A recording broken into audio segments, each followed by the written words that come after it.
From the ghetto, the hood messenger, let them know hell's close. Black burial, the devil in a black cloak. Street gospel, light up the tempo. Sword swing, killer live from the ghetto. The hood messenger, let them know hell's close. Black burial, the devil in a black cloak. Yo, what is up? What is up? Welcome to the Street Gospel Podcast.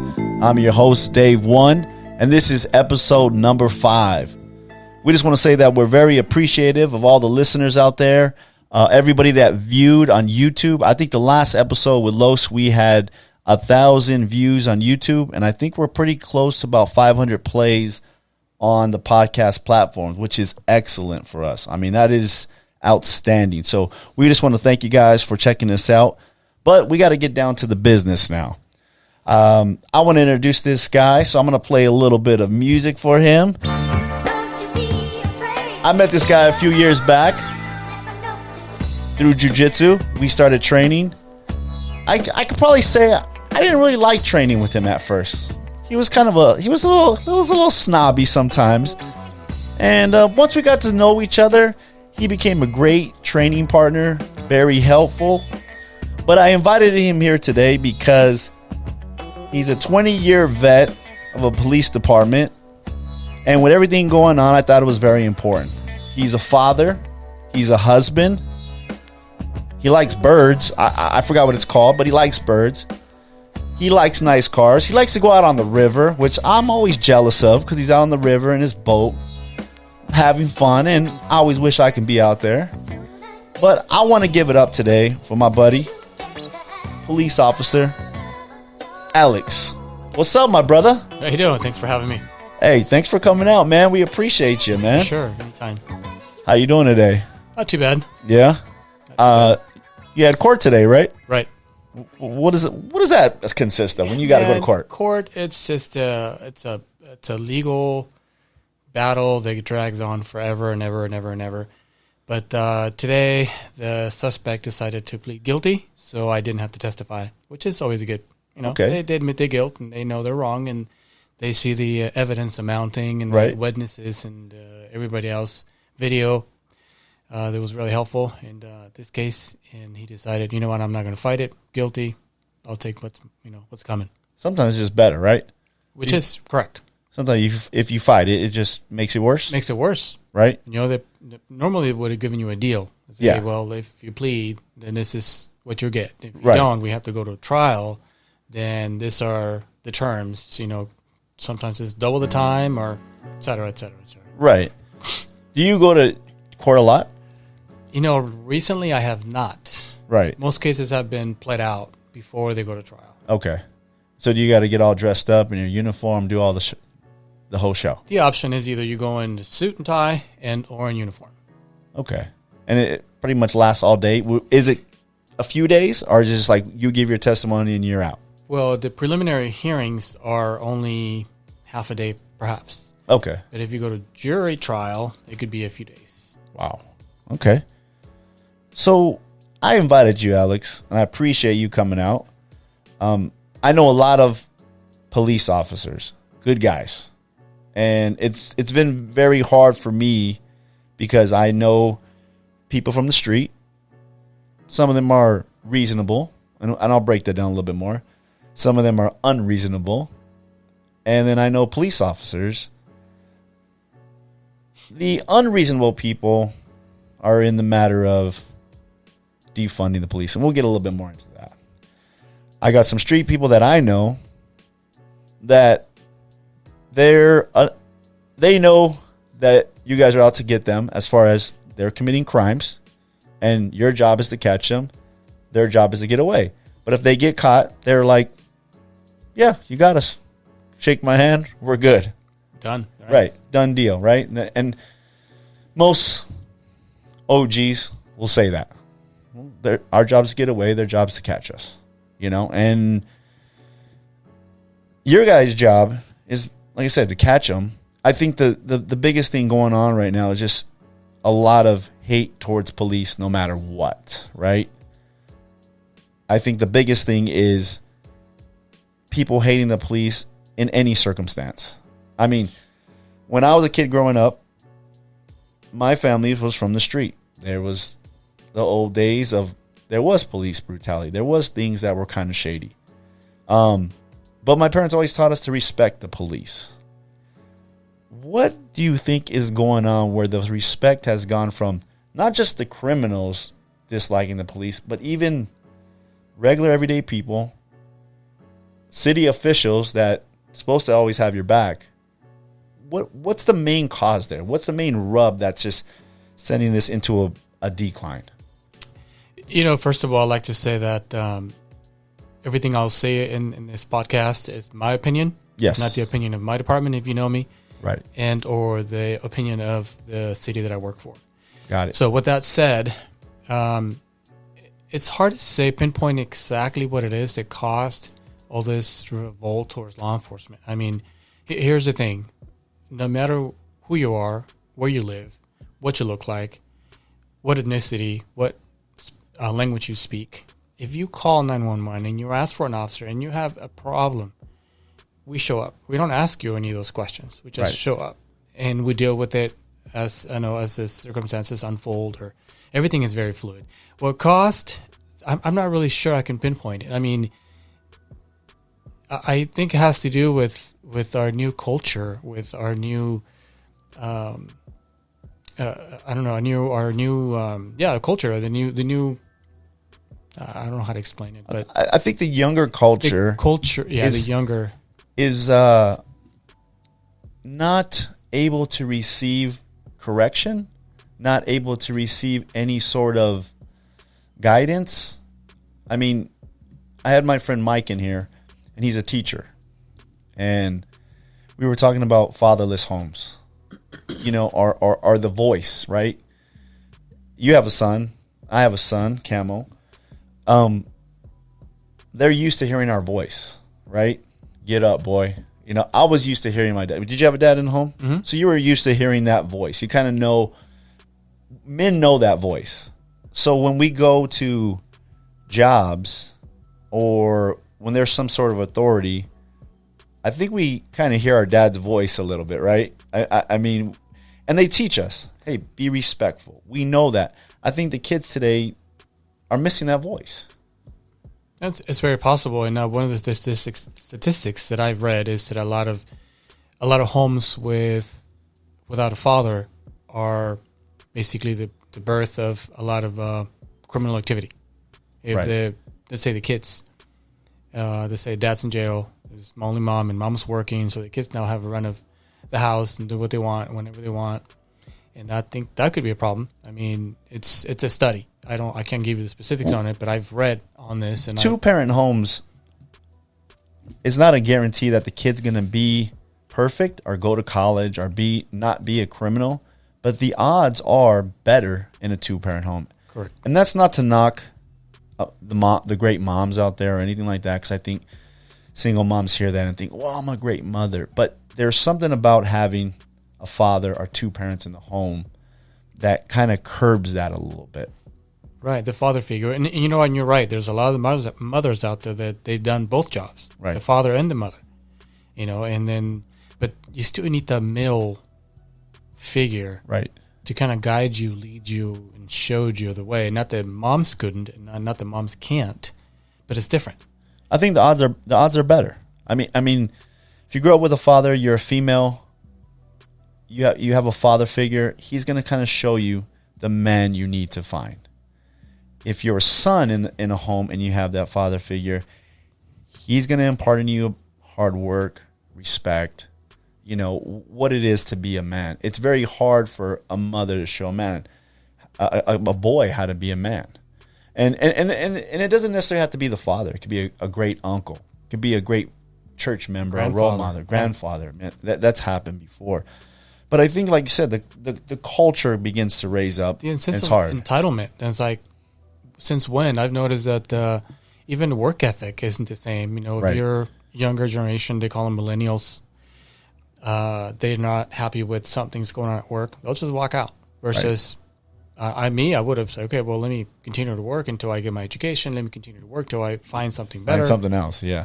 But not just walk out. Right. I mean, there's that work ethic isn't there. I mean, the sense of entitlement. I don't know how we created that. I'm sure we created it somehow, but I'm not sure how that came about. And I think the disrespect for police, starting with the younger, population, or the millennials, as some people refer to them, started this movement. And so we're just leaning so far to that side that we've lost the track of how to be respectful. I mean, I have my high school teacher. Basic morality. I still call him sir, Right. and for some of my younger acquaintances call me my first name. And I could never dream of calling my teacher by his first name. Right. Hey, George, what's up? No, but the younger generation calls me, hey, Alex, what's up? So, Right. okay. I mean, that's how it is nowadays. Now, Yeah. I guess we need to learn to accept it. But is leaning too far to that side to where it's becoming disrespectful. Yeah. And the entitlement, and I think there's a lot more to it. The disregard there for a lot. I was talking to somebody recently, and one of the things they brought up is having to talk to their child about being stopped by the police. And they thought it was a negative thing that they had to talk to their child about that. And I stopped them in the tracks and I said, what do you mean that's a negative thing? Well, we shouldn't have to talk to her. And I said, wait a minute. I've told Cam, if the police pull you over, be respectful, man. My father told me, be respectful. They pull you over. The street is not the courtroom. If they do something to you, get the badge number. We'll take care of it later. But most of the time, it doesn't even need to go that far, and people are being disrespectful. And I told this person, I said, being a good parent is teaching your kid how to act around people. Police in particular. That's not a bad thing, right? No, I mean, police, your teacher, your pastor, your elders, your grandparents. I mean, you got to show respect, and yeah, police because they're armed or whatever, but that's not the reason. It should be a respect that they're the enforcers of the law, and some respect should be shown. Not that anybody needs to bow down or anything, but just mutual respect. Yes, sir. My ID is in my glove box. You mind if I reach? Reach carefully. Tell them what you're doing. I mean, there's no need to. So what is the best scenario? I'm a young guy, right? Let's say I have my Raider hat on, and this is young 20-year-old Dave, okay? And you're 20-year veteran Alex. Well, your first mistake is the Raider hat. Oh, come on, man. See, you're judging me already, man. You're profiling me already, dude. That ain't right.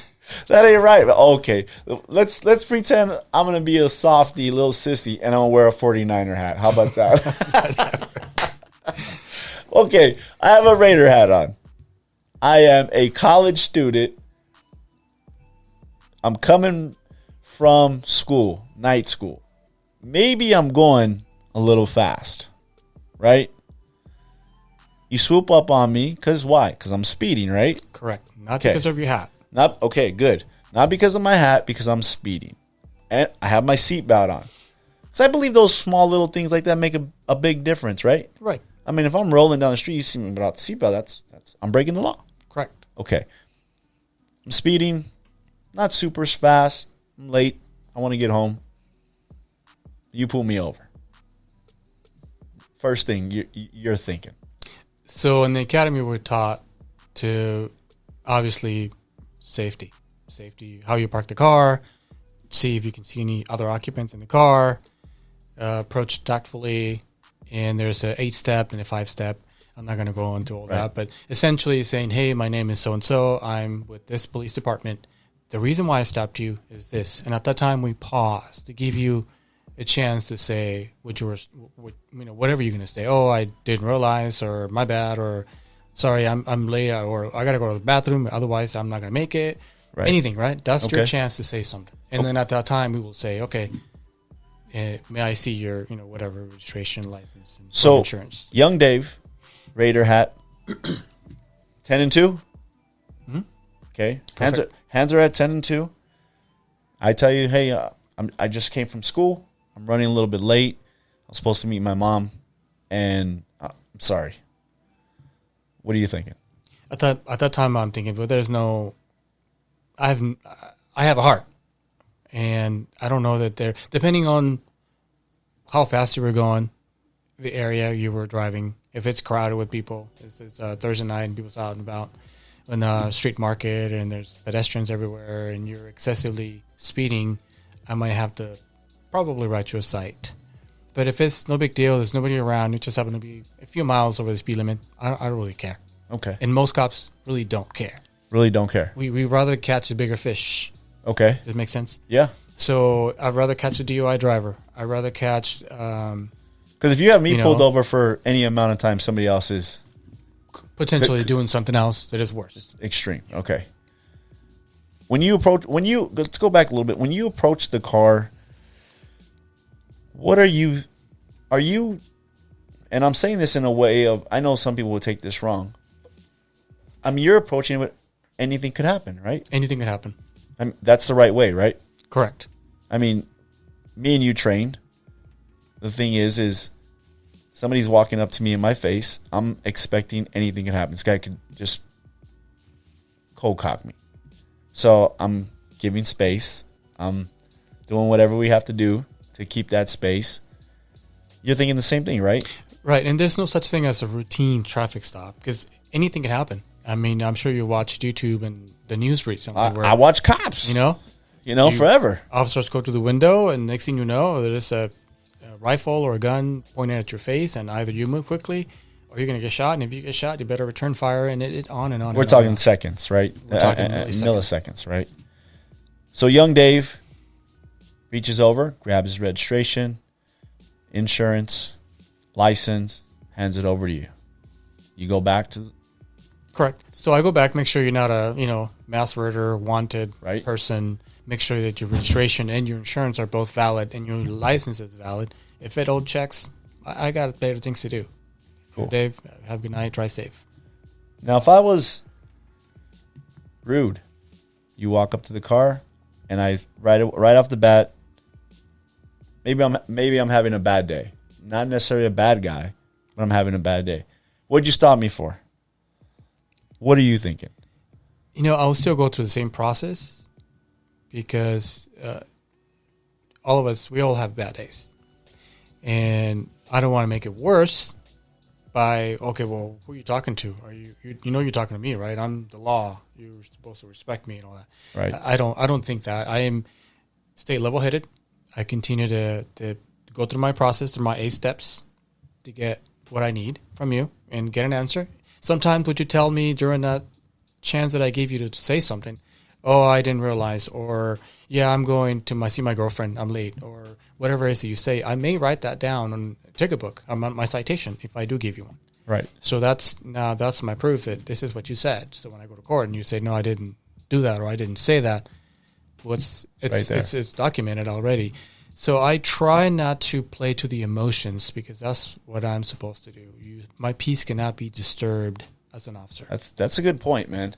Because you can't win with emotion, right? Nothing. You can't win an argument. You can't win a fight if you're over emotional. I've only seen one player in my entire basketball career play good mad. That was Kobe. Everybody else, when you get mad, they play horrible. So I always say you can't argue with emotion. I tell the kids, don't argue with anybody emotionally because they're not listening to facts. They're not listening to reason. They're emotionally charged, and emotion runs. If the ego goes up, officer safety goes down. So if I now get emotionally involved with this particular traffic stop, my officer safety starts to go down. You see, so I can't allow it to happen. There could be somebody laying in the back seat that I didn't notice. And now things are going south. Now I'm going to be on the losing end of this deal. So I have to remain level-headed, continue to go through the process, and stay professional. I mean, really, some people don't believe that we're professional, but we do. It's just a profession. It's a calling. It's something that we swore to do and want to do the best we can, regardless of what you look like or what you drive or where you live. Right. And so professionalism is first. So my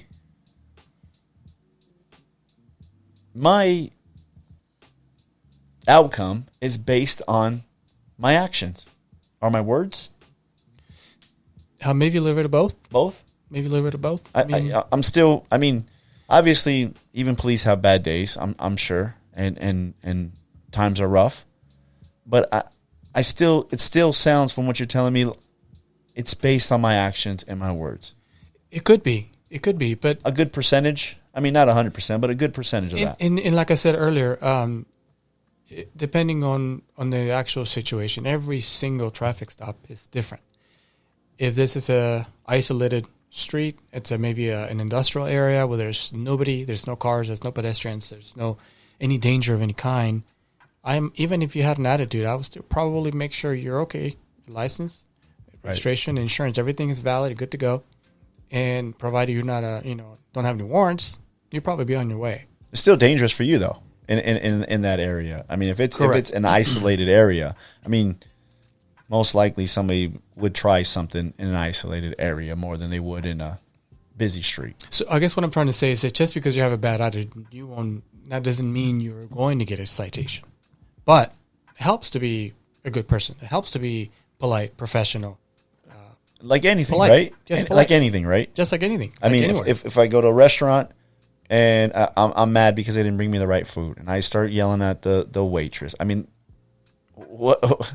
It's probably not gonna end well either way. I mean, she's bringing me a new plate. She's probably gonna take her time. I don't know. It just kindness always wins. I would say so. So you let me go.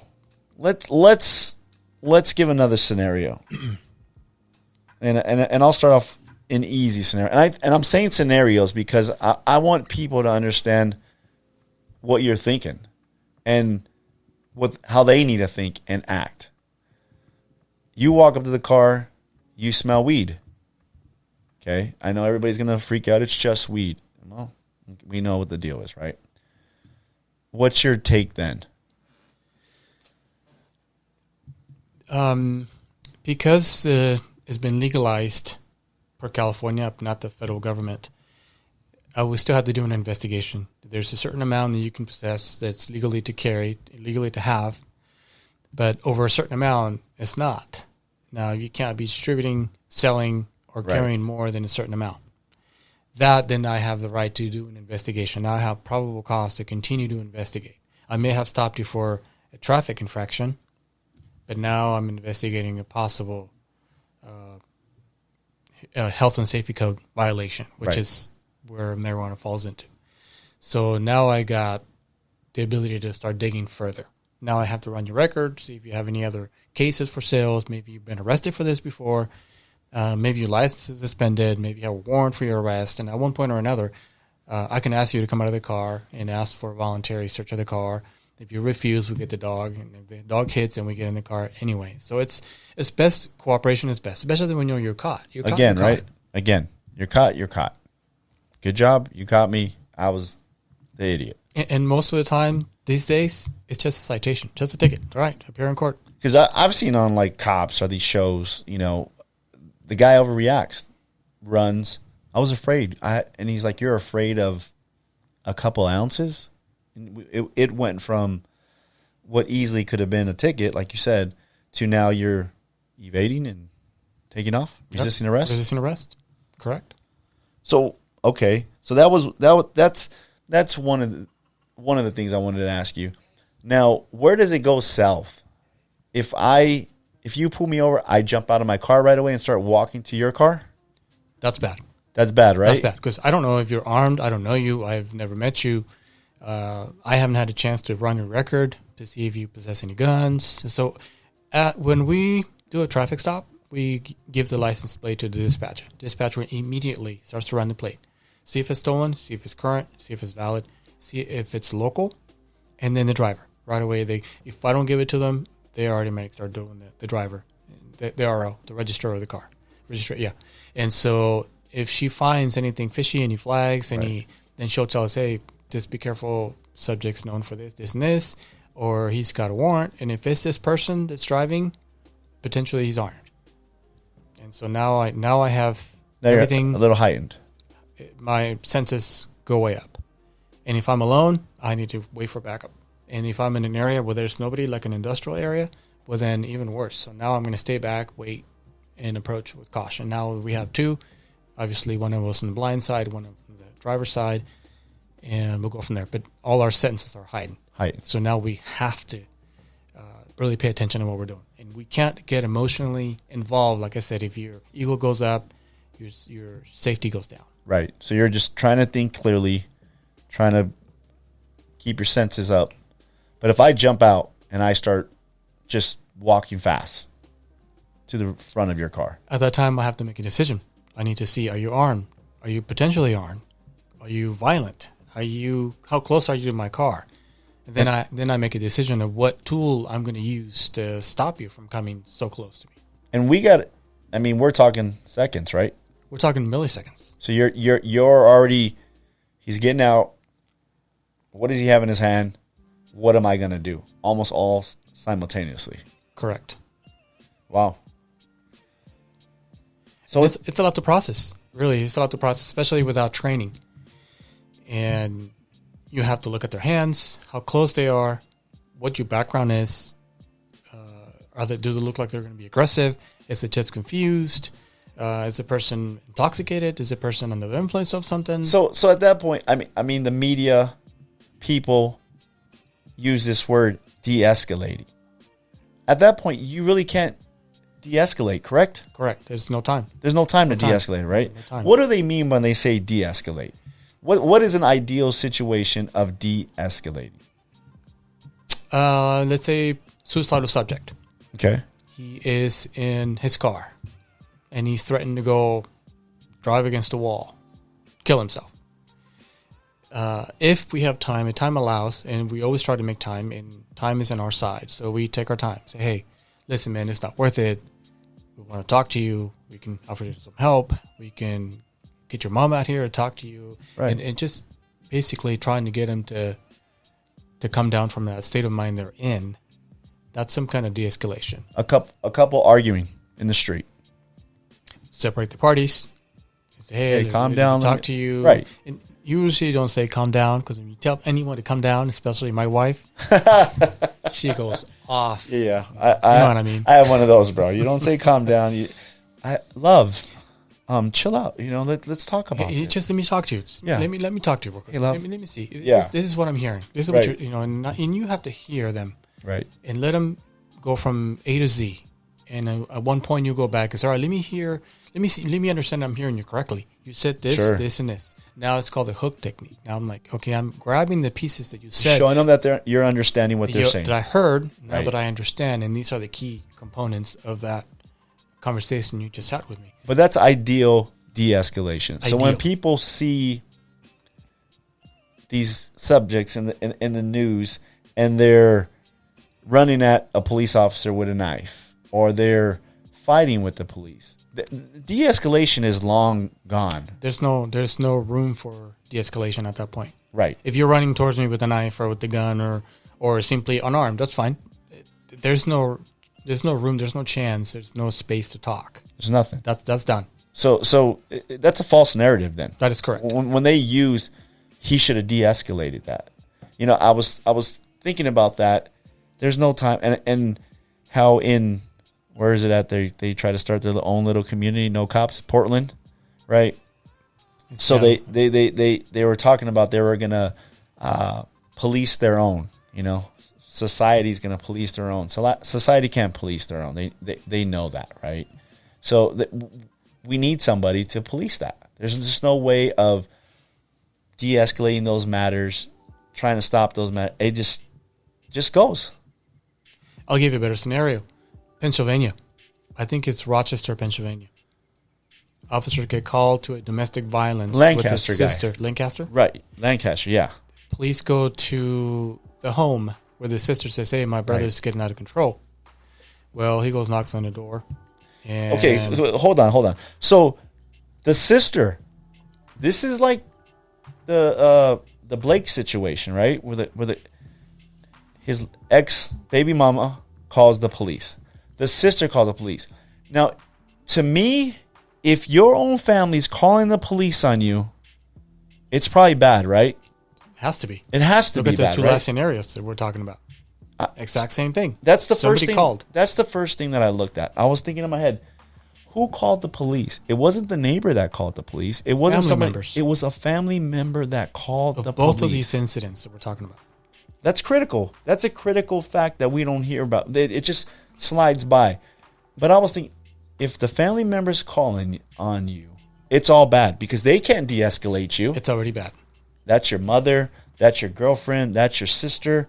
They can't de-escalate. So now they have to call somebody. And what are the police going to do if your own family can't de-escalate? Right? Anyways, go back to what you were saying. And you're absolutely right. So this was his sister of the guy that was shot. But if you go back and look at the video, officer knocks on the door. He retreats for a safe spot to wait. And he comes out of the door with the knife in his hand. I believe it was right hand. Yeah, right hand. And starts running towards the officer. The officer runs the opposite direction, unholsters, turns, faces the suspect, and shoots him. Well, the knife's still in the air. And they're rioted for that and looted and burned. Yeah. But the thing is, at what point do they think there was a room for de-escalation between him running out and running after the officer? Because you're not pulling out your baton, right? No, you can't. You have to meet the deadly force with the same amount or higher. You're not In this pulling. case, You're I'm not pulling out your taser. No. Nothing like that. You can't. If you miss, right? You miss with your taser, you're done. I think that's a perfect scenario what you just said, and if the body cam footage, right? It was it was critical for that officer. I mean, we think it was critical in this day and age. Even when we see video, we still don't believe our own eyes anymore, right? No. I mean, the guy's coming. I mean, what would you say in an amount of seconds? 2, 3 seconds? He's there. I think he shows up, knocks on the door. If I would have guessed, Within a few seconds, in a few seconds, out the door. He's already running out the door after the officer. Now, with your training, everything that you've been through, would you say that officer handled it by the book? Appropriately. There's no other way, right? There's no other way. There's no other way. I mean, he can take a knee and pray. Either that or get stabbed. Get stabbed, right? I mean, I've heard where people said that they rather be in a gunfight than be against somebody that has a knife, because a knife just coming straight at you. There is, in our training, we have this 21-foot rule. So if someone with a knife at 21 feet, and I did a training video on this, and we tried it, we tested it. I had one of my students be at 21 feet with a plastic knife, and I had a fake gun in a holster. And I was talking to him, and I said, hey, put your knife down, put your knife down. And at one point I said, whenever you feel like it, start running at me. And we'll record it and see how long it takes. It took him 3 seconds to break that distance. 3 seconds to reach me. 21 feet, 7 yards. That's it. 3 seconds to go run. You got 3 seconds. And at that point, we were drilling a technique for officers. Sure. But the point is that if you're within 21 feet, chances are you will get stabbed. So at that point, if we see anyone with a knife, we're going to be armed appropriately. If it's 2 of us, one of them will have less lethal, meaning a taser, a foam, and the other one will have lethal weapons out. Either be a rifle, shotgun, or a gun.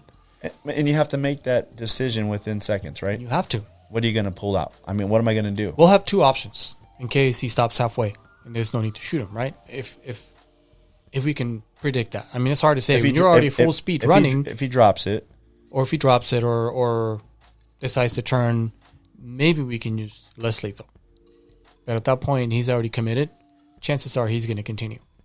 We haven't really seen very many cases where the suspect is running at you with a knife or a stick or a bat. Right. And decides to stop. It's like, oh, never mind. Sorry.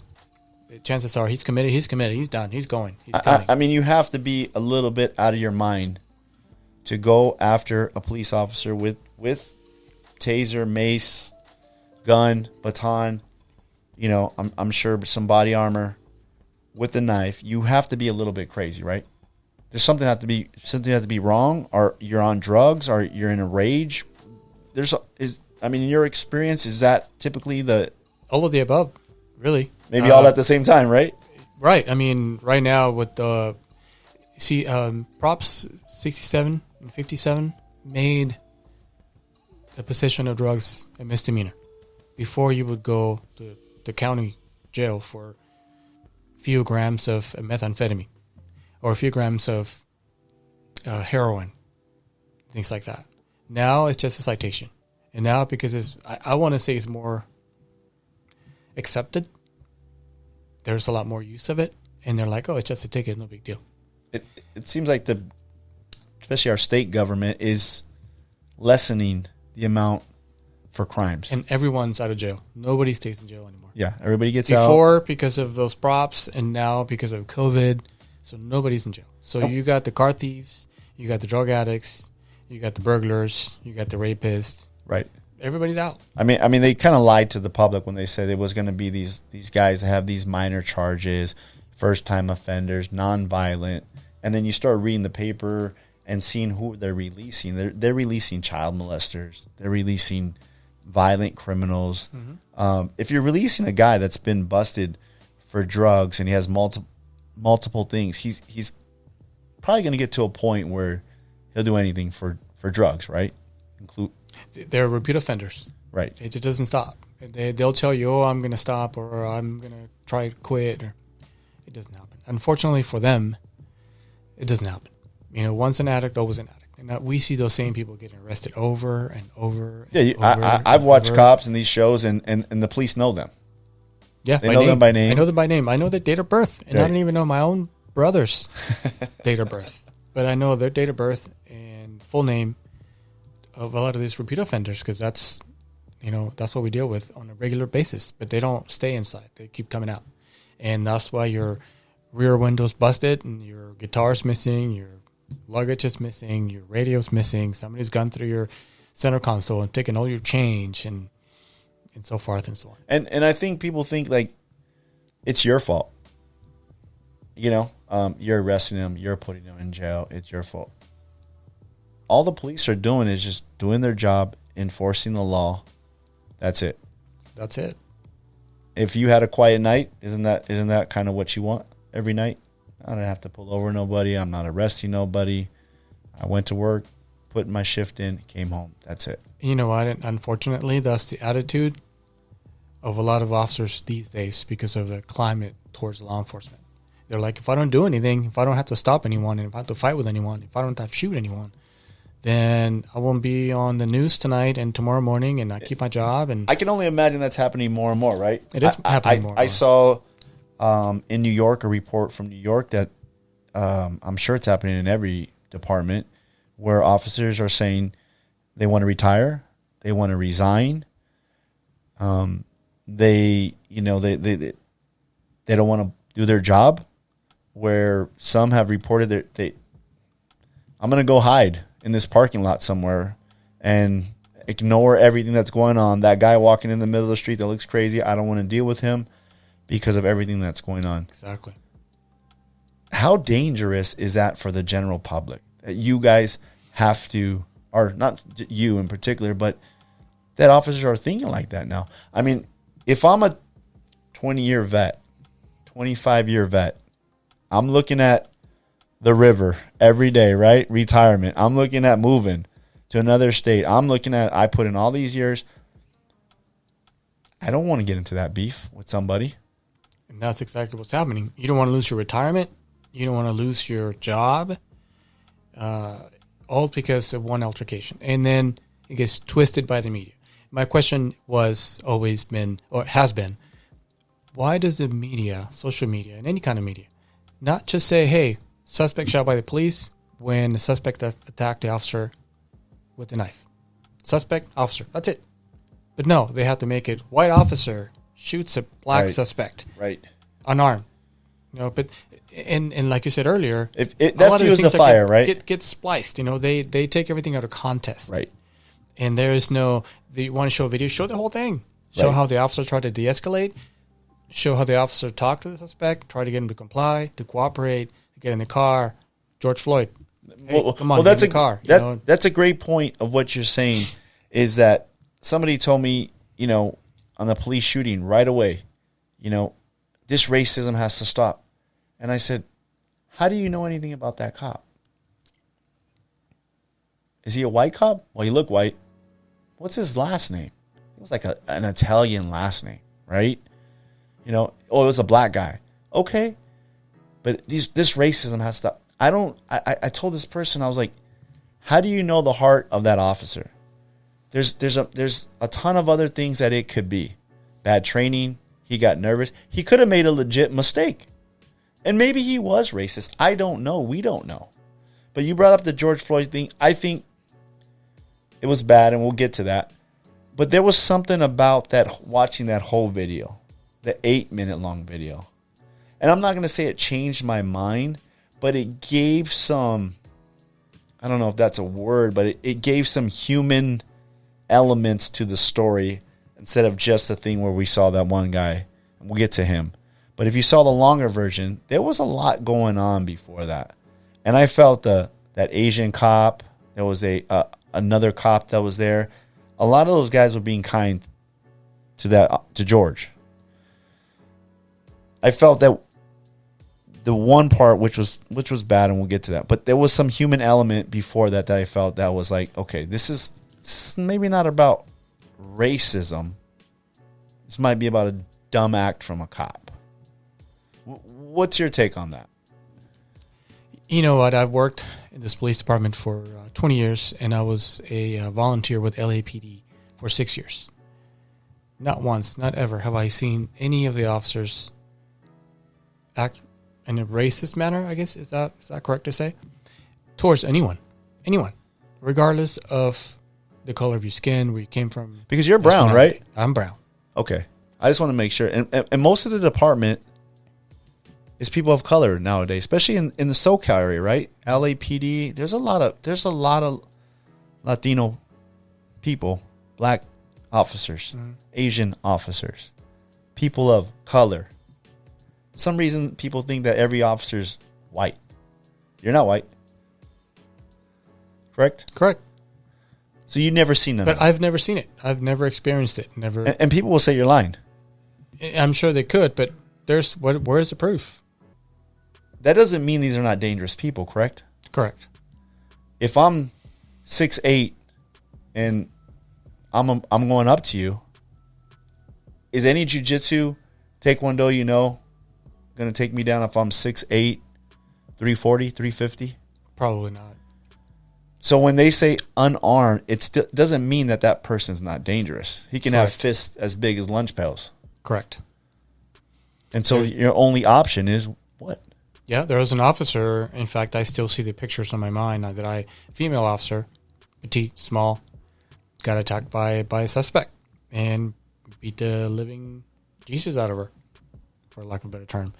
And she survived, but nonetheless, I think she used lethal force. And the suspect was unarmed, like you just said. But had she not done what she did, she'd probably be dead. Because there's female officers, there's male officers. Unfortunately, there's unfit officers. They don't train jiu-jitsu. The donut officers, right? Donut officers. They're just cruising by the donut shop. I mean, I saw a video not too long ago. I mean, luckily for this officer, it was a donut officer, tried to take this guy down in the street. I don't know what the guy did. The guy turned around, hit him, was on top of him. The neighborhood jumped the guy and got him down. I don't know if you saw that video, right? Saw that. That guy was going to be dead, right? He should have, yeah. For sure. If it wasn't for the people in that neighborhood jumping in, that guy's killing that donut officer. For sure. I mean, like I said, I think that it doesn't always mean, unarmed doesn't always mean that the guy is not dangerous. Or innocent.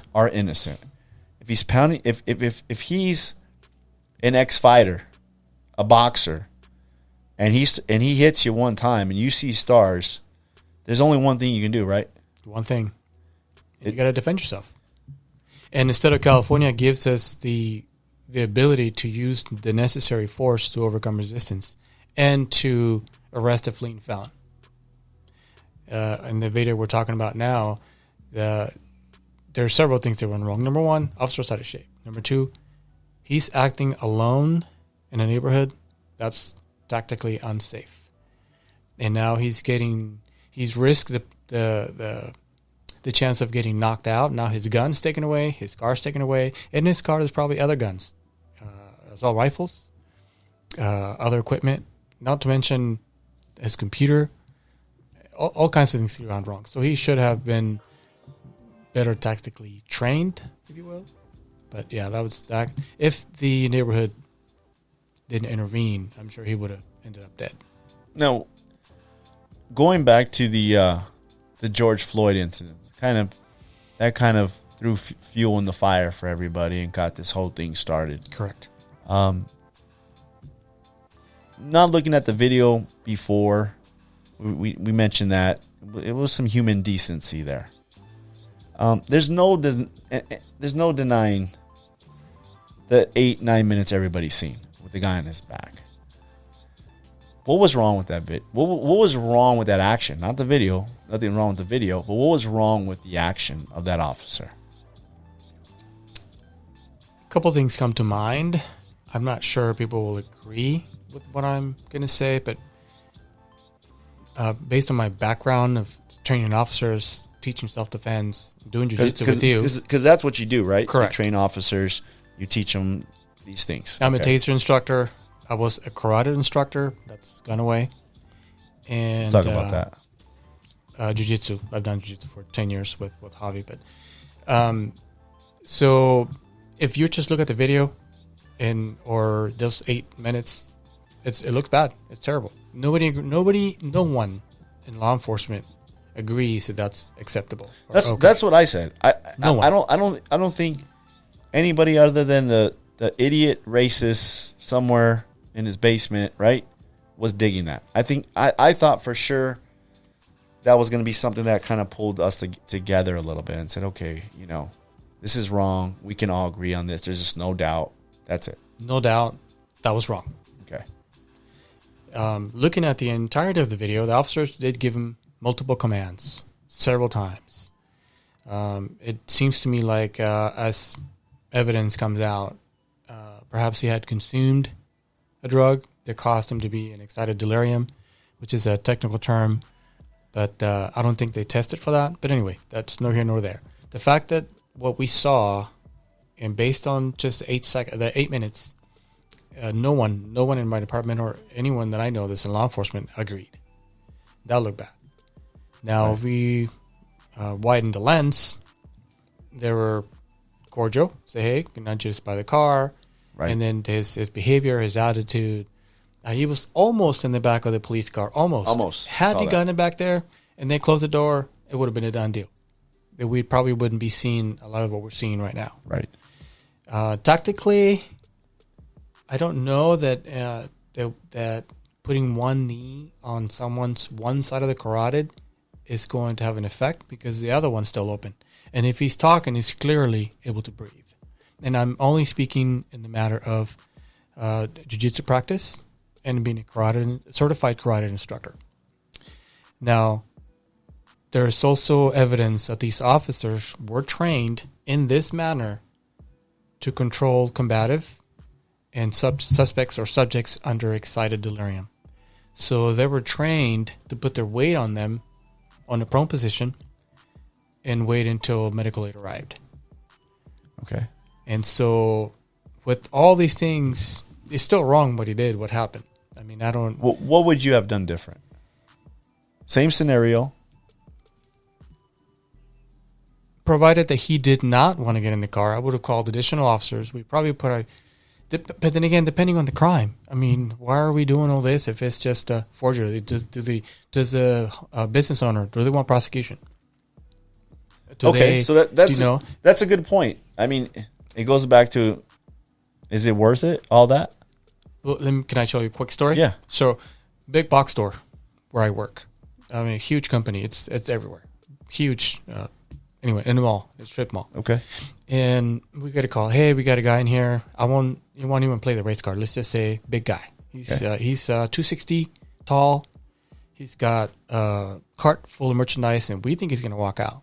So okay, so we'll send police. So dispatch sends us out there. We all show up. He walks out of the store. Hey, he's walked out with his stuff. All right, cool. So we see him. Now we know who he is. He runs to the parking lot. One of our officers gives chase, right, in his car. Doesn't stop. He doesn't want to stop. He doesn't want to stop. Big guy, right? We're talking big, muscular, big dude. And the officer cuts him off, gets out of his car, jumps out, jumps on him, tackles him. Now the cavalry's just showing up. Now we're dogpiling this guy. Yeah. Take him to custody. Everything is fine. This officer, the primary officer, goes back to the store and say, hey, we got him in custody. We need you to sign a citizen's arrest form. Oh, no, we don't arrest anyone. We just want to get our stuff back. Now, do you see what that puts us in? What position that puts us in? Okay, so now they don't want any prosecution. They just want their stuff back, right? But we went hands on this guy. And if he turned around and started shooting us or had a knife or had any inclination of causing damage to any of us, we probably would have shot him. Right. Over something that the store is not willing to prosecute. Yeah. So now we got injured, potentially be on administrative leave, and the investigation, everything. Right. So now, for what? For the something store that says, "Oh, we just want our stuff back," but now we put hands on this guy, and based on the climate, well, I'll say it. He was a black guy. It just looks bad. Black American. But now we're chasing. Now the police chasing these guys with the parking lot. This is not long ago. This is a few weeks back. Right. And now we put hands on him. And because he's resisting, we need to overcome resistance. The California Penal Code gives us the authority to utilize necessary force to overcome resistance. Right. Now he's resisting. Now we have to go take it next level up. Tasers or OC or even baton. And we send him to the hospital, sends two our guys to the hospital. We go to the store, and the store's like, oh, no, we don't want him arrested. We just want our stuff back. I can only imagine this probably happens all the time with domestic violence stuff. That's different, though. On domestic violence, you have to take the state of California dictates that's right. Zero. But almost the same scenario where the wife's scared, she's calling, you guys come, you get into the fight with this assailant, right? And then she's crying and saying, why are you taking him? But this time, if we find whomever is the aggressor, we're going to take him. But once again, it's an unnecessary thing because they're going to probably be back together the next day. Yes, but there's zero tolerance. So now this one's it's a mandate. We have to make an arrest. We have to make an arrest. Yeah. You know what? But I'm just saying she's calling for you guys to show up. Something could go down. All bad for you guys. All bad for him. Right? And she ends up being back together with him the next day. And it happens all the time. And it happens all the time, right? I mean, all you're going to take him to jail because that's the law. But the risk there, right? The risk there. It's not like she's leaving him. It's not like she put a restraining order and he showed up to the house again and she's been trying to get away. Those are rare. Right. But the fact is that they will get back together. They get back together. We went through all of this, exposed ourselves to COVID, to getting shot, to getting stabbed, to getting, into an altercation that we need to be, and they get back together. Which is fine, and that's none of our business. Our business is to go and handle business, investigate it to the fullest, to the best of our ability, and figure out who the aggressor was. If there was one, sometimes it's just a verbal argument. People have the right to argue. You argue all you want, as long as you don't put hands on each other. When that happens, we determine you have who the no aggressor choice. is. Somebody has to go. No choice. Right. But in this other case that we're talking about, it's like, how do we win? We don't. Yeah, you don't win. We don't win. Does that guy walk away free? Or because he fought with you guys a little bit? Or because he resisted. Then there was a charge. Okay. But nonetheless, that didn't need to happen. Right. We didn't have to put hands on him.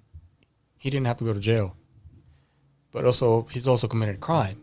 But no victim, no crime. Right. So if the big store is not, wanting prosecution, well, we need to let him go. And now, had we stopped him, and no hands, he stops, says, all right, cool, you got me, puts his stuff down, sits on the curb. We go talk to the business owner and says, hey, we don't just want to step back. All right, dude. See you later. Let me make sure you're not wanted, make sure you don't have any warrants. Wow. And see you later. Especially now with the new law, right? It's what is it, a misdemeanor up to $900 and something dollars? $950. I mean, that's a nice big screen right there that you can walk out with. Yeah, big TV, big screen TV, computer, right? Name it. iPhone. Just a ticket. That's it. But you guys are at risk, man. Exactly, and it's unnecessary. Yeah. But we can't tell the business, hey, sorry, we're not coming because you're on prosecution. It doesn't work that way. Like I said in the beginning of this podcast, I say, hey, anyone calls, you guys go. we're going to go. Even if I misdial 911. Sometimes, yeah, that's Right? the case. You're showing up. I mean, dispatch will try to call back and say, hey, did you need us? Did you call? Is everything okay? If you don't answer, we're coming. You're coming. If you answer, oh, no, my son or whomever was playing with the phone and misdialed, we're still going to, sometimes, depending on the call load, we may still show up just to make sure that was the case. It's amazing to me that you guys show up no matter what. No matter who, no matter what, you're showing up, you're helping. This whole notion of defunding the police. You're a trainer. You train police. You train officers. I'm sure that costs money. This whole defund the police thing, to me, is totally opposite of what needs to happen.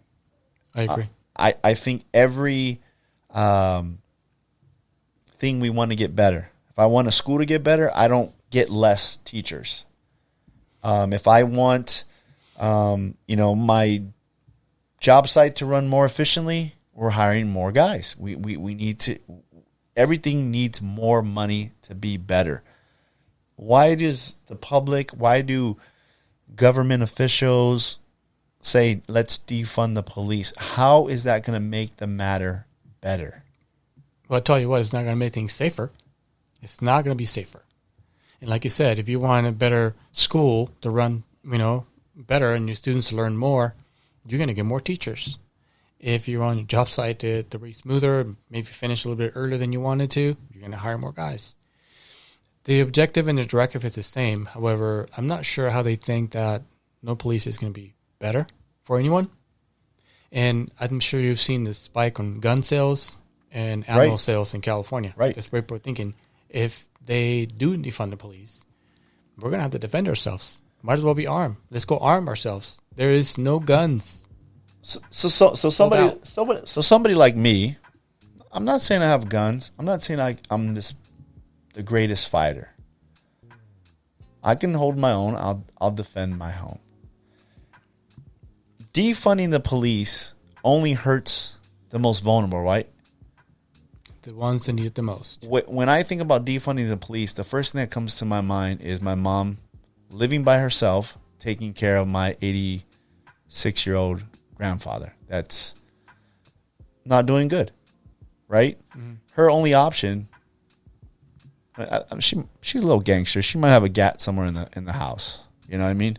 Not gonna give anybody any ideas out there. Just be careful. She was from the hood, but her first option is to call the police. A single mother with 3 kids in the house. First option, call the police. Call the police. Lock the door, call the police. Right? And so if we defund and it takes you an extra 5 minutes to get over there, that's a long time. It's a long time. I mean, we spar for 5 minutes. It's a long time, especially when under you. Man, I'm dying. It's a long time though, right? So defunding the police hurts the most vulnerable people in society. Absolutely. Women, children, elderly. Those that cannot defend themselves. And in the most vulnerable areas, right? Poor areas. Because rich people have gates and security systems and armed guards. Armed guards and everything.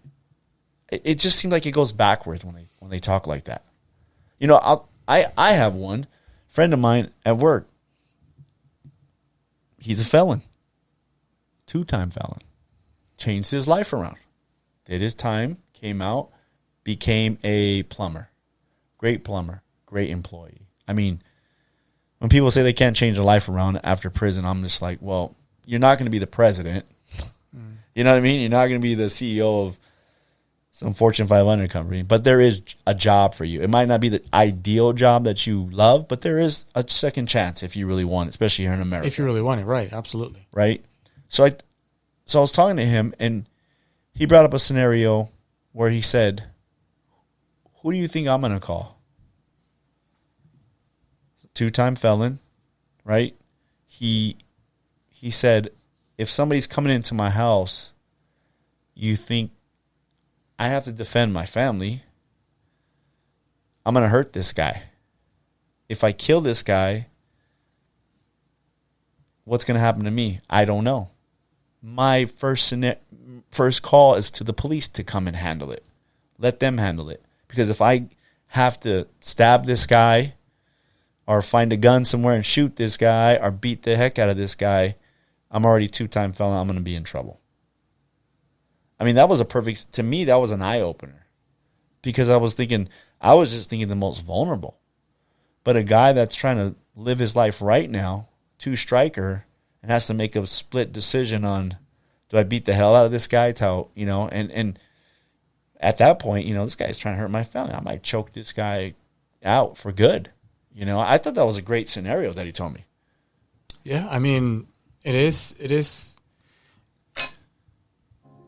kind of ridiculous that people are thinking that with social workers going in alongside of police are going to handle this. To de-escalate it, yeah, right? You know what? And as police officers, we do it all. We're nurses, we're doctors, Yeah. we're counselors, we're pastors, we're Right. lawyers. I mean, we're marriage counselors, you name it. We do it all. Yeah, provided that a counselor may have some insights, deeper insights, and more education on certain subjects. They're not. A counselor's not going to go. It's not going to go into a domestic violence thing situation where it's hot and heated and things are being thrown and knives are being pulled, and at that time there is no need for, or there's no room Right. for de-escalation No. of any kind. There's no conversations to be had at that time. Parties need to be separated. People need to be made safe, and so there's no. That's ridiculous. I'm not sure who came up with that, who decided that was a good idea, but absolutely, it's gonna worse. It's gonna be worse if it continues to happen. Several departments throughout the country have already cut funding for police. Yeah. And I don't know if you noticed, but statistics show that the crime rate in that particular city where the police was actually defunded has skyrocketed. Well, if we look at New York right now, I love the city of New York. I always felt safe when we went there the last 4 or 5 years. We've been there a few times and never had a problem. I'm not going back. The murder rates jumped, I think, 120% from last August to this August. Mm-hmm. That's a lot. It's a lot. I mean, why would you want your city like that? New York's a beautiful city. LA is a beautiful city. But I mean, if you're defunding police, you're not going to be in that city at night. You're not going to be walking during the day. I mean, if you're defunding police, you're taking... Another thing about defunding the police is, I know the LA County Sheriff talked about certain divisions have to be defunded, and these are like divisions of, officers that investigate sex crimes or, crimes against children, things like those type of divisions. Don't we need those divisions? They have a crucial role in investigating these type of crimes because they're not bound by calls for service. For example, where I work, we have the patrol force, which is in the field, and then we have the detective bureau, and then we have crimes against children, and we have sex traffickers officers. That's all they do. They're not. If we get a call for service, they're not bound to respond to that.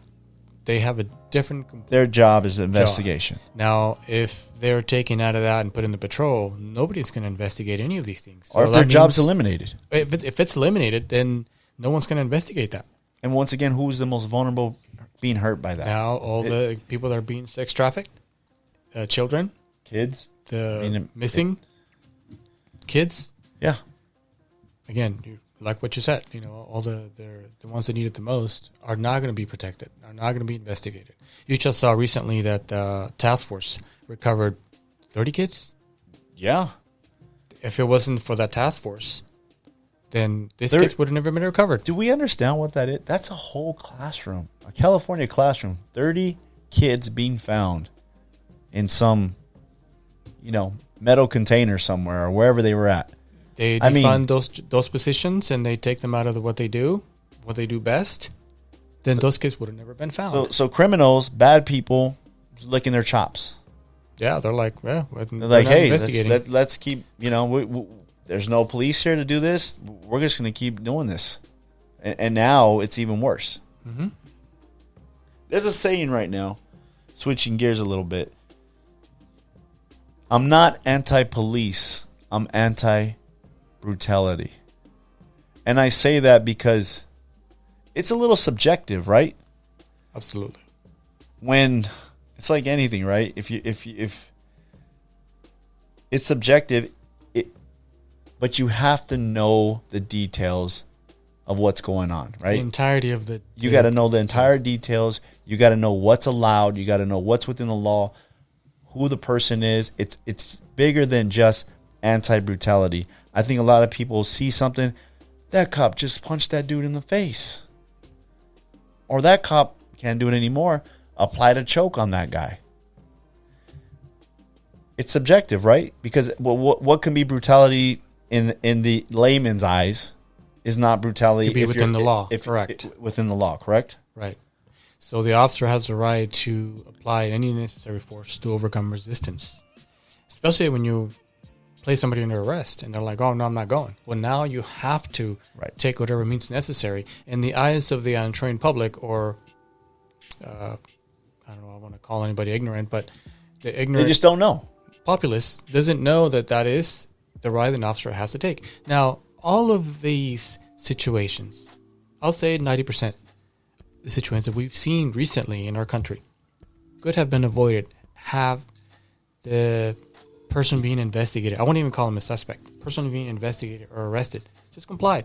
Okay, you think you're arresting me for falsely arresting me, but that's okay, I'll go with it. And once I get out, I'm going to get my attorney, and then I'll take it from there. We'll deal with this in court. Right, do that.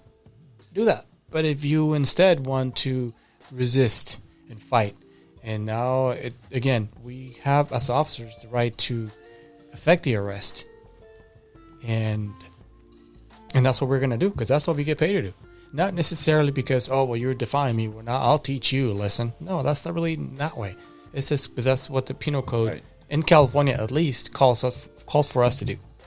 And it's totally within the law. But if you only play, a 3-second clip, 5-second clip of an officer taking somebody into custody and the suspect's resisting and the officer has to use the necessary force, or take it one step further because the suspect is either under the influence of drugs or is armed or has already punched officers, like the officers that pulled over that one guy in the drive-thru at Wendy's. Yeah. Well, they didn't pull him over. He's already there. Right. He passed out.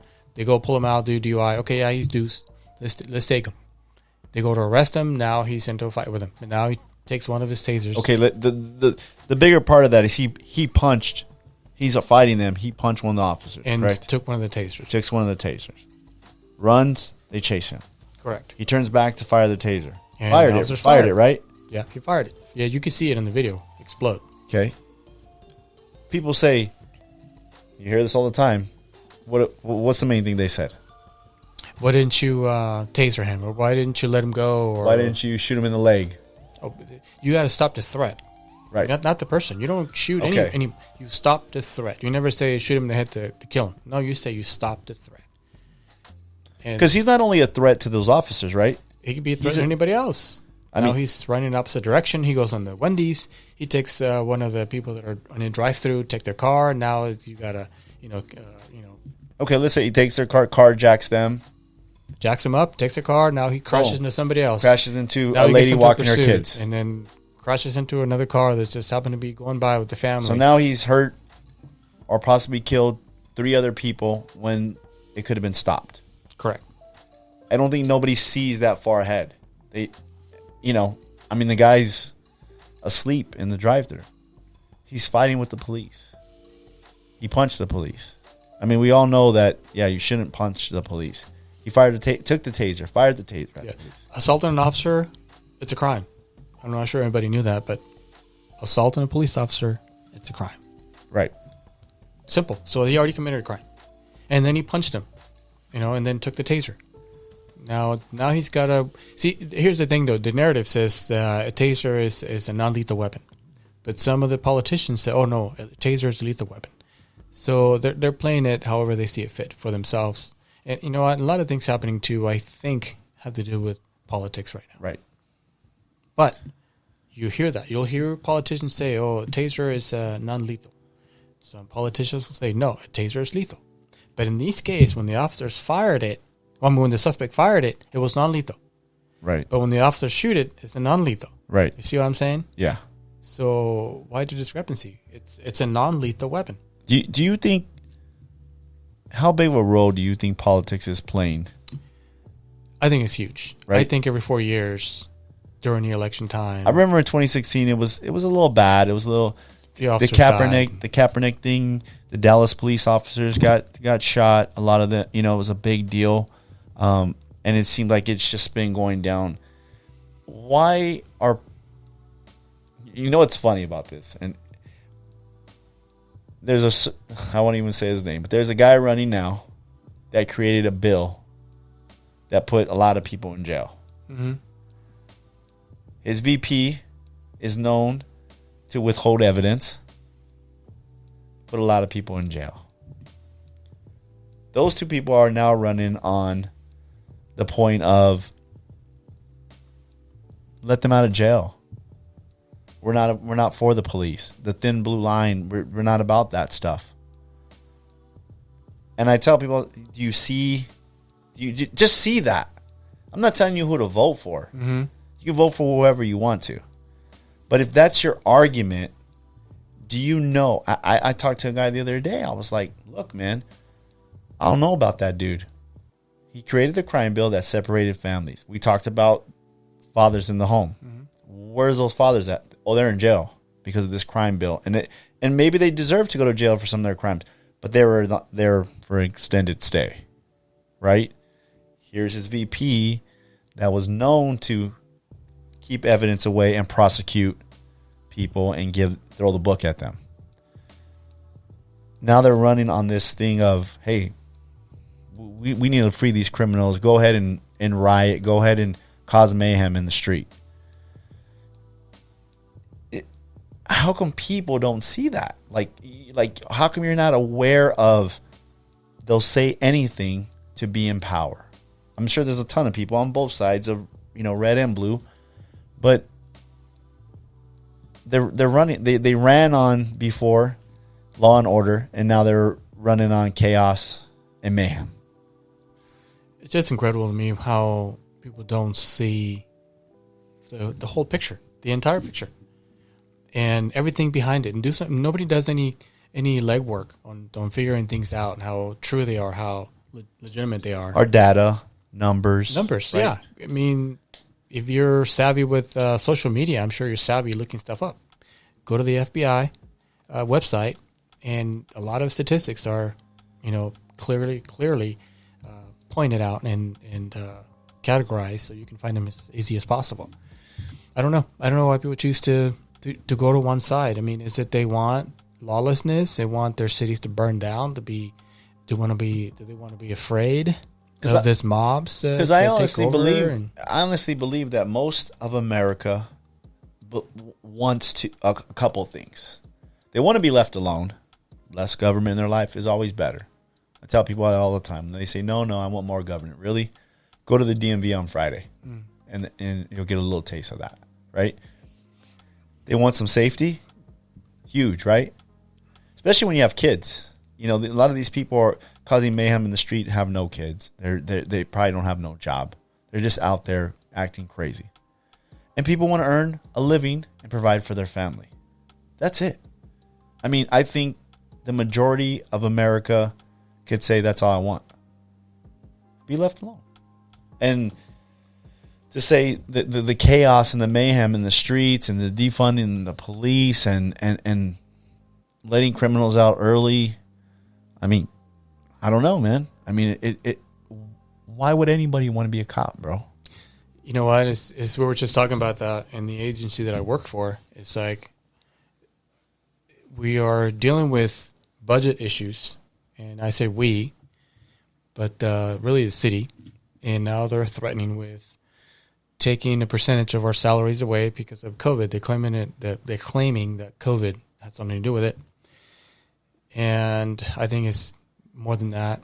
And now they're saying if this tax bill doesn't go through, that potentially we could lose officers, meaning working officers. So I don't know if it's just a scare tactic or not, but the point is that we're losing more things that benefits that used to attract people to work for this agency or any agency. Right. And so we lose the benefits. We lose certain formula for retirement. We lose certain medical benefits. We lose certain retirement benefits. So it's going to be interesting in the next 10 years to see who. I mean, there's a lot of youngsters still working, but once they get older and they retire and they go out because their back or your neck or your knees starting to go out medically retire, you're going to see a shortage of officers. It's going to be really interesting. You know, I wanted to stay 5 more to do 25, total 25, but I'm thinking more like 3, be honest with you. Yeah. I'm thinking if God willing, I get my brown belt, I'd like to open up a little hole in the wall studio where I can teach kids off the street, you know, people that can't really pay, something that I could run on my own with donations and whatnot. Some jiu-jitsu. And just do that as a side gig, you know, just for giggles, give it something to do. I'm praying that what I get on my retirement will be enough to sustain me. I don't live above my means, but nonetheless, it's comfortable, you know. And so, but it's going to be interesting to see. Number one, if anybody wants to do this job after this is all over, if it ever ends, and the shortage of officers. You already mentioned earlier that a lot of officers just want to quit. I was like, we're done.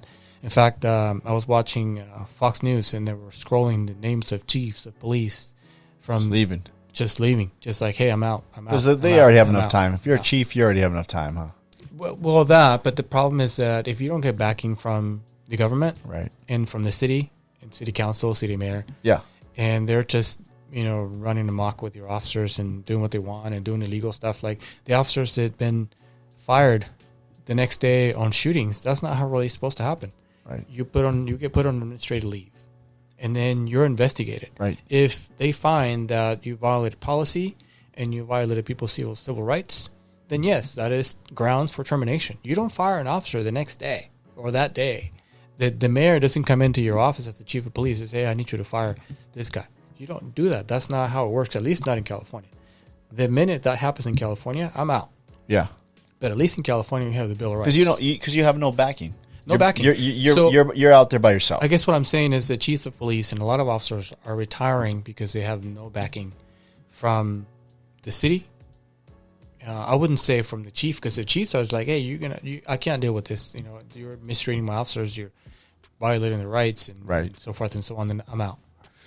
And so there's a lot of vacancies. You know, even a very popular black female chief in Seattle. I saw that. She's like, I'm out. You know, yeah, and her officers loved her. And they cut their budget. And, yeah.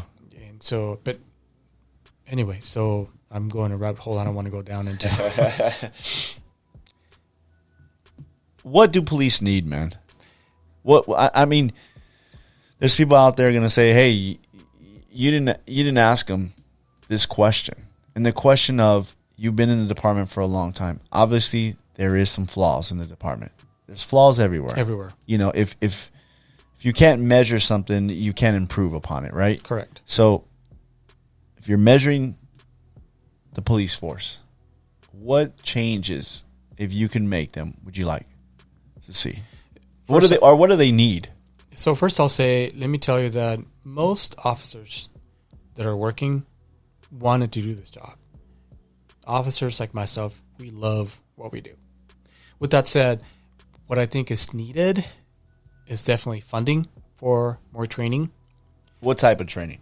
De-escalation tactics, defensive tactics. I would love to see my department adopt jiu-jitsu as part of the curriculum. That's huge, right? And that would be me. They have me, however, it's a little bit complicated because it's hard to get guys to buy into it. I can tell you jiu-jitsu is great. If you're an officer and it's like, hey, jiu-jitsu is great. I mean, I can teach you this. The problem is this, and there's a great article out there as to why officers don't train. The things that they cite is, I don't want time away from my family. The other one is, I don't want to get hurt outside of work. The other one is, jiu-jitsu is too expensive. And so I offer it to my guys for free. And there's, every once in a while, I'll get taken up on the offer. And I am, as a resource, I'm putting it out there for officers that want to do it. Right. And those that have done a class or two, but it's not enough. You know, it needs to be So it has to be mandatory. continuous. Mandatory and continuous. Over the career. Over the life of your career. Right. And that should be with all training. With all training. Right. Now, we do like firearms training, for example. Yeah. 3 times a year. Well, people are going to laugh at that. They're going to say, of course you're doing firearms training. That's why. But here's the thing, though. We go more hands-on than we do shootings. We shoot more. Yeah, we shoot more than we do defensive tactics. And this is what's ridiculous. We're still doing the same old defensive tactics we did when I went to the academy 50 years, maybe 21 years ago. Yeah, I mean, they've been. So doing by that I something. mean, when I went to the academy, they showed us this funky Z guard and armbar takedown and all this garbage that I've never in 20 years, not once have I used. Right. But we're supposed to go to mandatory training, which is through POST, the California Police Officer Standards and Training. And when I saw the curriculum, and it's the same garbage. Oh. It's garbage.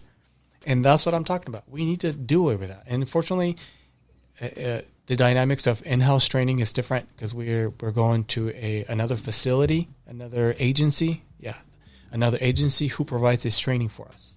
The firearms and the defensive tactics, along with legal updates and CPR and all the other stuff. Yeah. And defensive driving. So the city that I work for pays this other bigger agency money for all of our officers to go there and train. But that training, when it comes to defensive tactics, is the same that I learned 20 years ago, which is absolute garbage. And I'll say it, and I'll say it again. It's garbage. But I have good news, though.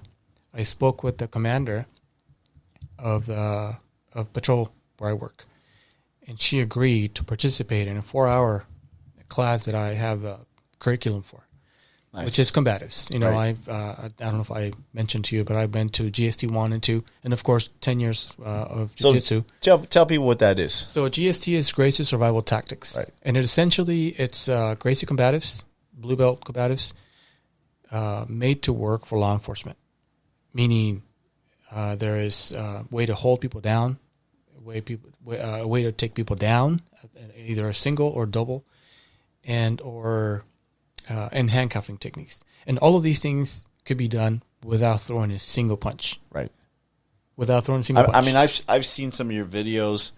I know some of the Gracie combatives. I mean, to get back in the day, you would have to know some of those things to get your blue belt. Now it's different. Mm-hmm. But those things to me, and I know I've been telling you that I want to get together with you and go over them again and learn them again. Those are real life to me scenario.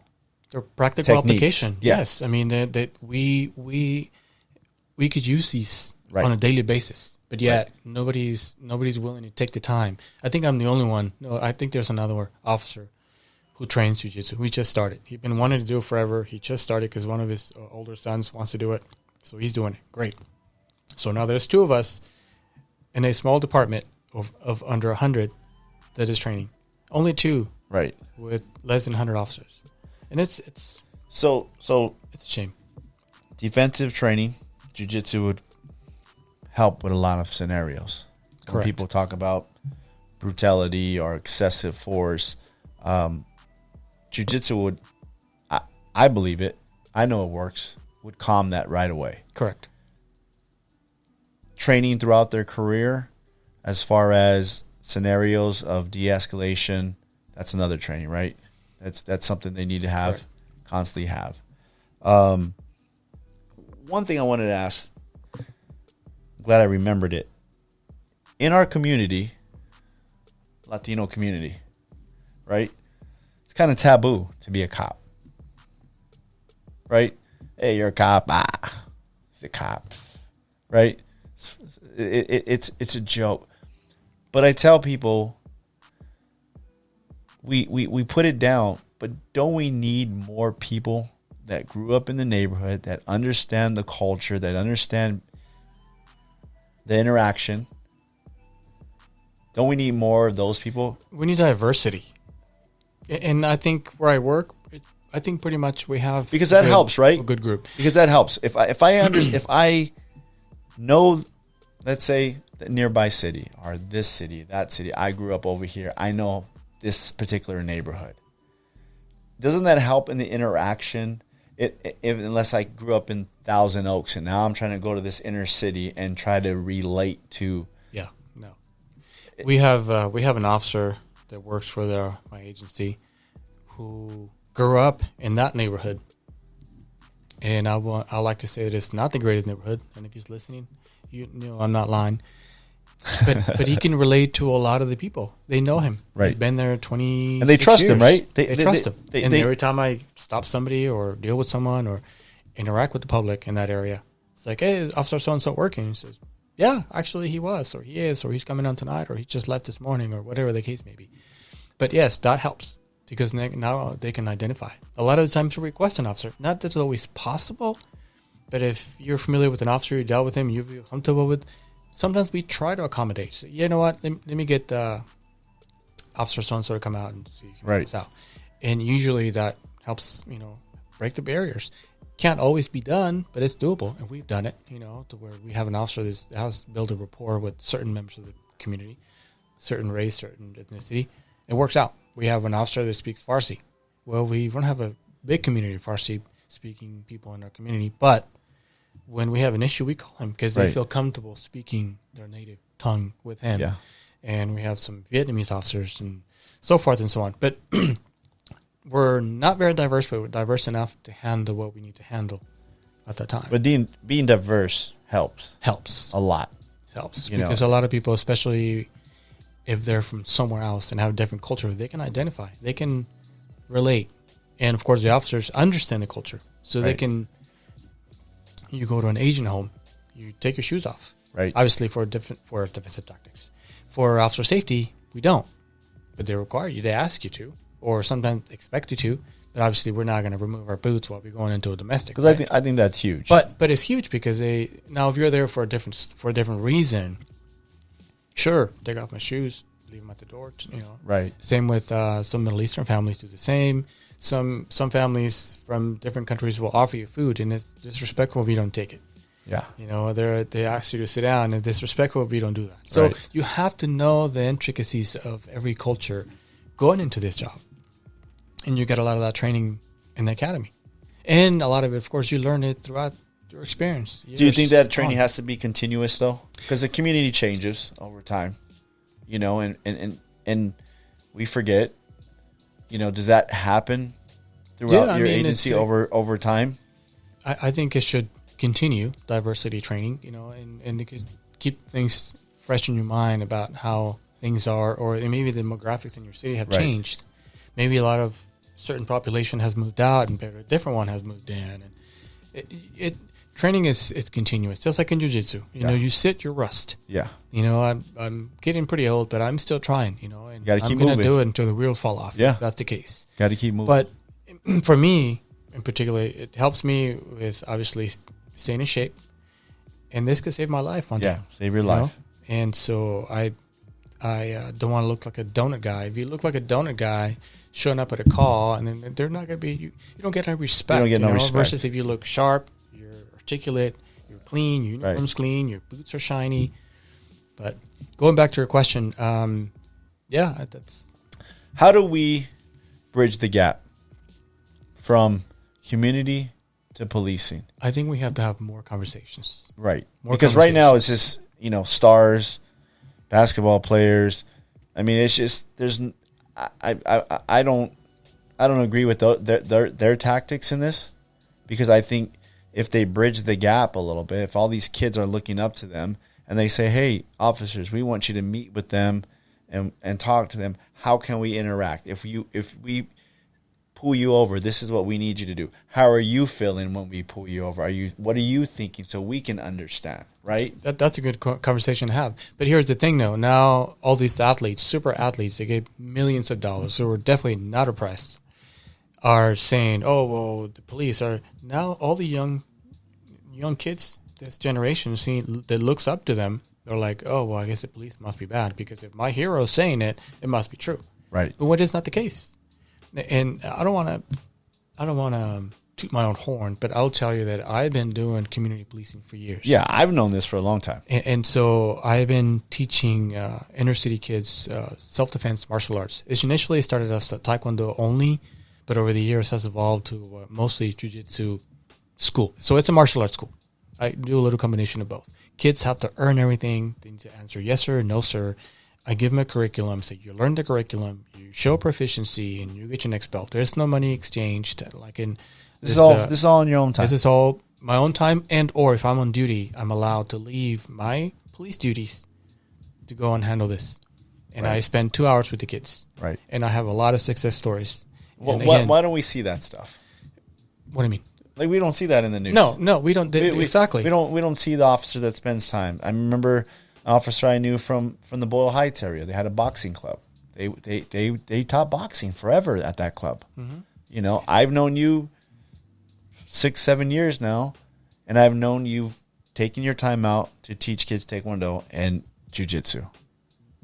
I mean, these are things that nobody talks about. And you build relationships. And now not only the kids see you as a role model, but their parents and the people around them. And then they talk about the program. And I've gotten a lot of donations to the program because of word of mouth, Right. you know? And so, and I care deeply about these kids. You know, I not only get to see them come and train as, you know, as uncoordinated little, you know, snot-nosed kids, but then to grow up to be professionals. One of my students now is a chiropractic doctor. Wow. The other one is stunt double. The other one, two of my students went to the military. I mean, one of them is going to school to be a school counselor. The other one is an attorney. He finished his 4 years in L.A. Now he's going to law school. And these are all my schools that I've seen them grow. I mean, I'm privileged to see these kids grow right before my eyes. And you made a difference in their life. In the program made a difference in their lives. But I took the time. I think this is the longest running martial arts program or PD sponsored program, police department sponsored program. This year will be 13 years, obviously, Wow. with COVID. 13 years, how many kids would you say? I've had, That went before through the we program? closed, I don't know, hundreds. So I always say this about my Christianity. You know, there's some bad Christianity out there, right? Some bad police out there. I always tell people that I want to represent Christ well wherever I go, right? And if people could say, well, that church or that pastor that I knew or so-and-so that supposedly went to church did me wrong, I always try to remember that I'm that conduit to that person,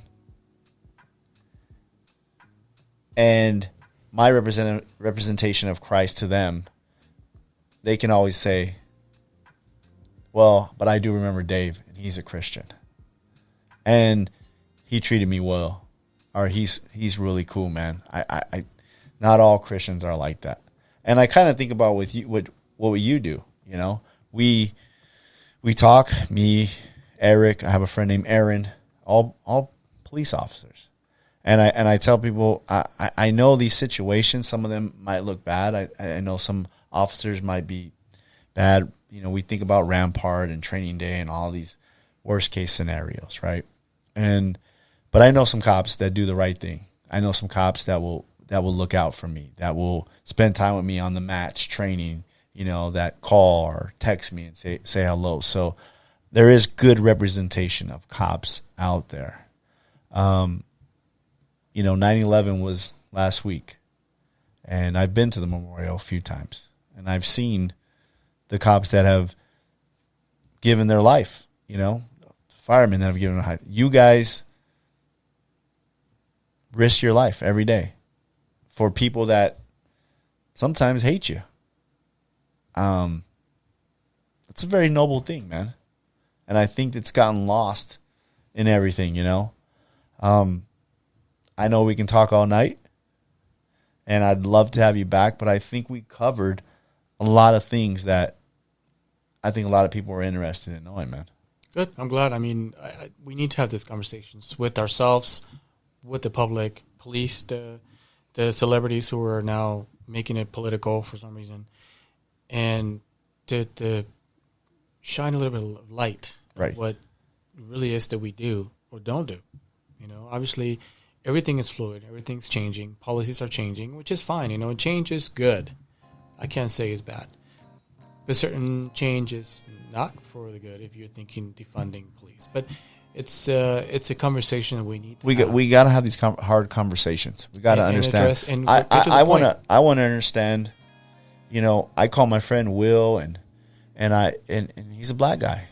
He's a Muslim. He grew up in Inglewood, but I always call him to try to understand.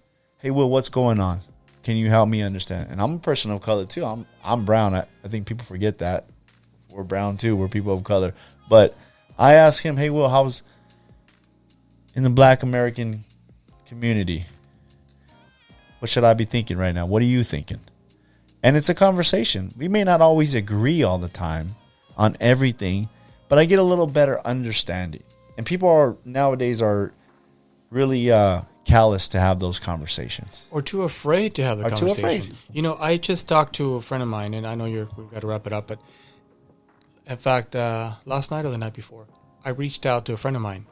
He wanted to be an officer for years and years and years. He finally got accepted, passed everything. And that's another thing we didn't talk about. There is rigorous requirements to get on the police department. We can talk about that another time. Right. Psychological is a big one. They think you're not all there. You're not going anywhere. You guys are weeding out yes, more than ever. Yes. And then out of 200 applicants, maybe 3 or 4 make it through the process. It's crazy. And out of those 3 or 4, maybe only 1 is qualified. But anyway, I'll digress. All right. So I call this officer. He got on with the LA sheriffs. He's black. And I called him and said, dude, how you doing? Are you okay? Are you okay with what's going on? I mean, right. I have another acquaintance who is also black, and he worked for the San Bernardino Sheriff's Department. And there's a video of BLM protesters yelling in his face, you know, how do you sleep at night? And call him the N-word. And he's just standing there, I mean, just pointing his arm, his baton, just in case, protecting, I think, his structure, and yelling him in their face and calling him names. And I reached out to him too, but it's like, how are you guys doing? Because they're not only black, but they're a police officer. Right. So they're getting it from both ends. Both ends. And I just wanted to check on him. He's like, you know, I'm fine, man. I just try to brush it off. But, you know, in the end, it does have an effect because we're human too. Right. We are taught and trained that once you put on this uniform, you leave your personal stuff at home. You put on your professional face and you head into your workday. We try not to allow our emotions, our divorce, our kids misbehaving, affect you, because you got to be clear-headed, clear-minded, going into something that could potentially be dangerous. And that's all day. From the minute I walk in the station and put on that uniform to the minute I go back in the station to take it off, I am at 100%. Right. And you will see a lot of officers just go home and breathe. Yeah. Turn the TV on, and I don't want to make decisions. I don't want anybody to talk to me. I get that sometimes, you know, but we're human. But we have to be in this constant state of alert. Right. 24/7, especially these days. Yeah. And it used to not be that way. I mean, yes and no, but now more so than ever. Now that the two deputies got shot for no reason.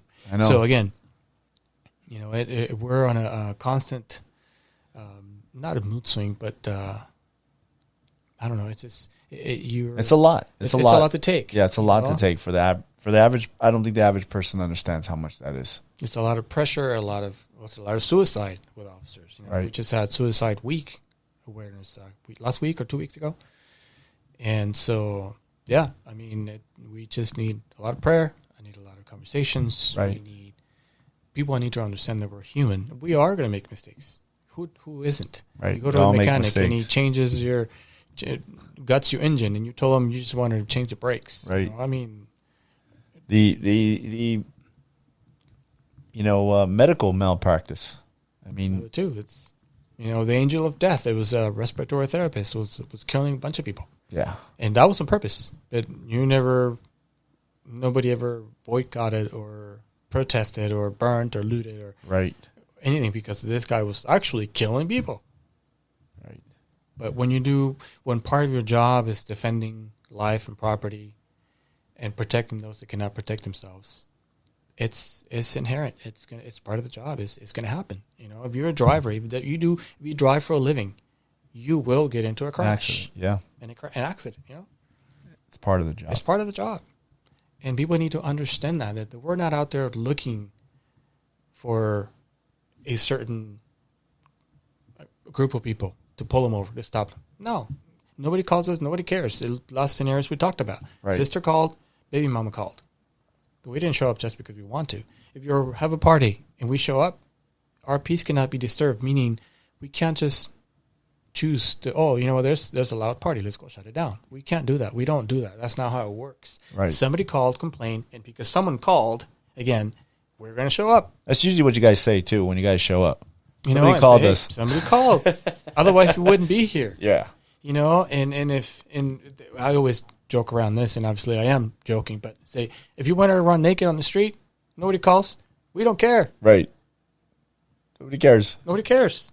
Don't But do if we that, get a call. If we get a call, we're going to show up. So again, we're not out there looking for a certain group of people to Right. arrest or stop. I mean, normally it's still driven by the calls for service. Right. You know, and if we're being proactive, if you have a malfunction of your car, take care of it. Take care of the light. Use your signals. Don't drink and drive. Don't smoke dope and drive. Right. I mean, there's still the UI, et cetera, et cetera, et cetera. So if you're a law-abiding citizen, chances are you are not going to have contact with the police. And if I may, I want to finish with this. If you are stopped by the police, just comply. 90% or more of the incidents that we're seeing right now Yeah. could have been avoided if people just comply. Comply Nobody's and saying, survive. You know, just if you comply, none of these things will happen. Right. None of these things will happen. And if you feel that you're wrongly accused, well, then you have your day in court. Everyone's innocent until proven guilty. Innocence. I think that's huge. I think that's a huge thing, what you just said right now, man. I think that's huge. Hey, man, I appreciate you, man. Thank you. I didn't think I'd be able to get an officer in here, but I knew it was important. And when I felt to just call you today, it was on my heart, and I thought it was really important, and you said yeah. So I appreciate that. It's meant to be. Meant to be. We got one thing All right. before we leave. Bring it. Okay. This is what me and Cam call the Furious 5 segment. Okay? We ask you 5 questions. Got to be short. Okay? You have to answer them. First question. If you weren't a cop, what would you be? Veterinarian. A veterinarian. Affirmative. Really? Mm-hmm. That's what I wanted to be, either a cop or a veterinarian. What happened? I didn't pass biology, so I had to go to Plan B. Oh, man. Gee. Yeah, because you're into birds, dogs, everything, and if right? I could, I have a farm in my backyard. You got to move up the hill, bro. You know what I mean? You get one of those I'm moving ranch- out of state as soon as I can. Okay. I'm out. Favorite pastime? Camping. Camping. Camping. I mean, Love we're not camping. calling. We're not glamping. Glamping. Oh, you glamper. Well, now I'm gonna be 50, bro. Okay, so in your When I was in my 20s, in your younger days, backpack and up the mountain with nothing. nothing, just a tent, and a rock. to start a fire. tent, sleeping bag, some food. But now you're balling, so you can Well, glamp a little bit. Well, I'm not balling. Well, you're blessed. You're blessed. I'm You blessed. you earned it. I earned it. You earned it. I earned it. That's what I tell people all the time. You realize how you're in Vegas, Dave. You went here. I earned it, man. I'm 46 years old. If I ain't doing this now, then when was I supposed to? Right. I messed up, right? Okay. Glamping. Send me some pictures Sure. of your next glamping season. All Got right. it. Biggest pet peeve. Thieves. Thieves. Really? I was gonna say people that drive around with no registration and insurance, but you can't. That's not as obvious. Yeah. Because if I have to pay registration and insurance, so is everybody else. Okay. But thieves is more generic. Got it. for that. Just try to come up on stuff that's not there. Stuff that makes me mad. That pisses me off. One wish. Can we all get along? Well, okay. That's a good wish. Perfect for right now. Right? All right. I'm going to say a little question to your heart right now. Black belt, Taekwondo, Jiu-Jitsu. Which one's better? Jiu-Jitsu, 100%. 100%. I'll leave it at that. 100%. All right. That's going to conclude our show, man. Hey, honestly, I really appreciate you coming out. I know it's not easy, and I hope the listeners out there got something out of this show, get a little bit more understanding. We got a lot of work to do. Alex will admit that. We need more training. We need more understanding. We need more conversation. We need a little bit more morality. We need more spirituality. We need a little bit more God. So that's my prayer. I pray that you guys be safe. I want you to know that I pray for you. I pray for Eric. I pray for my boy Aaron. All great guys, man. And I know you guys just want to go home to your families. That's all we want to do. So this will conclude the episode. We appreciate it. We'll catch you next week. Love you guys out there. This is Dave 1 signing off. And my boy Camo. You know what's up.